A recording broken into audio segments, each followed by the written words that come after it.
दिवसीय वार्षिक स्नेह संमेलन होत आहे। या कार्यक्रमाच्या आयोजनामागची आपली नेमकी भूमिका काय? बीड वकील संघाचे प्रथेप्रमाणे याही वर्षी आम्ही म्हणजे वार्षिक स्नेह संमेलन आयोजित केलेलं आहे। यामागचा प्रमुख उद्देश असा की वकील संघाच्या सदस्यांना सकाळी उठल्यापासून ते झोपेपर्यंत प्रचंड ताणतणाव असतो, अभ्यास असतो, केसच्या प्रकरणात काय मेरिट काय ऑर्डर होते, काय याचा तणाव असतो।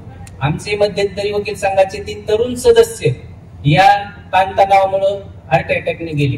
आम्ही त्याच वेळेस ठरवलं होतं की भविष्यात आपल्याला एक मोठी गॅदरिंग गेट टुगेदर ठेवायचे, म्हणून आम्ही दिवाळीच्या टायमाला पारणाचं कार्यक्रमाचं आयोजन केलं आणि आज स्नेह संमेलनाचं आयोजन केलेलं आहे। त्या 3 दिवसामध्ये काय काय कार्यक्रमाचा या 3 दिवसात आज प्रथम दिवशी मान्य उच्च न्यायालयाचे खंडपीठ औरंगाबादचे न्यायमूर्ती मान्य संतोषजी चपळगावकर साहेब हे उद्घाटक म्हणून आपल्याला लाभलेले आहेत आणि या ठिकाणचे बीड जिल्ह्याचे प्रमुख जिल्हा व सत्र न्यायाधीश आनंद यावरकर साहेब म्हणून अतिथी लाभलेले आहेत। सर्व न्यायिक उपस्थित राहणार आहेत, वकील संघाचे सर्व सदस्य उपस्थित राहणार आहेत, क्रिकेट टीम त्यानंतर कलाकार स्पर्धक हे सर्वजण उपस्थित राहणार आहेत।